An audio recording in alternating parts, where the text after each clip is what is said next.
Time, as it always does, carried the family forward.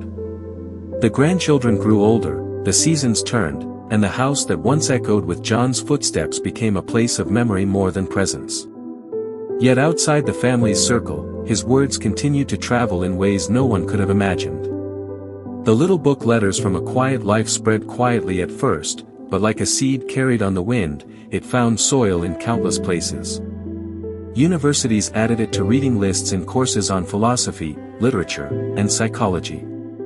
Non-profit organizations quoted his reflections during campaigns about resilience and healing. At conferences on mental health, speakers invoked his words as a reminder that ordinary voices could carry extraordinary power. What struck most readers was not grandeur but honesty. John never wrote as if he were above others, he wrote as a fellow traveler. His pain was raw, his forgiveness hard-earned, his hope fragile but persistent. In a world overflowing with noise, people found comfort in his simplicity. His words did not promise easy answers but offered companionship through the storm. Decades after his passing, a foundation was established in his name by a group of readers and family members. Its mission was simple: to provide resources for people rebuilding after loss, whether from betrayal, grief, illness, or disaster. They called it the Quiet Life Foundation. What began as a local project, support groups, small libraries, counseling sessions, soon expanded internationally. His words became the seed of countless acts of kindness. One day, his daughter, now elderly herself, was invited to a symposium where John's story was being discussed by scholars. She sat quietly in the back of the room, listening as strangers spoke of her father not only as a man but as a symbol of human resilience. They analyzed his words, debated their meanings, quoted his lines as if they were poetry. Tears filled her eyes as she realized that her father's life, once scarred by heartbreak, had become a beacon for generations he had never met. But perhaps the most moving impact was found in the small, hidden corners of the world.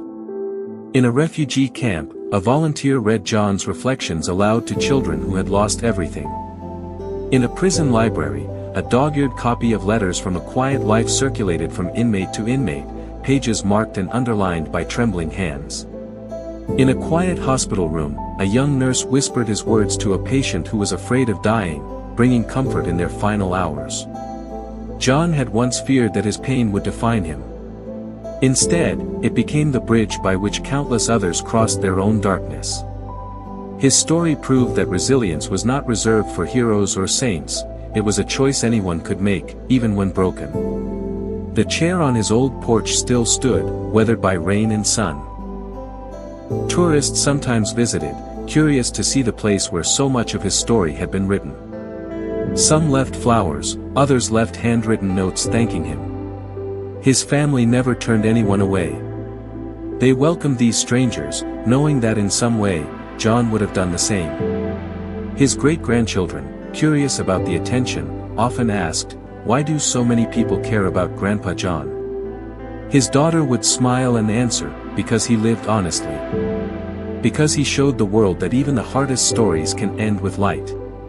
In time, his words began to appear in unexpected places, painted on murals, quoted in songs, inscribed on park benches.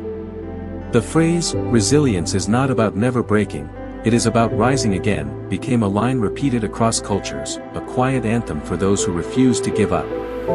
And so, John lived on not just in memory, not just in family, but in the wider world. He had become part of its language, part of its healing. The betrayal that once broke him had been transformed into something vast and enduring, like a river carrying life far beyond its source. If John could have seen it, he would have been humbled.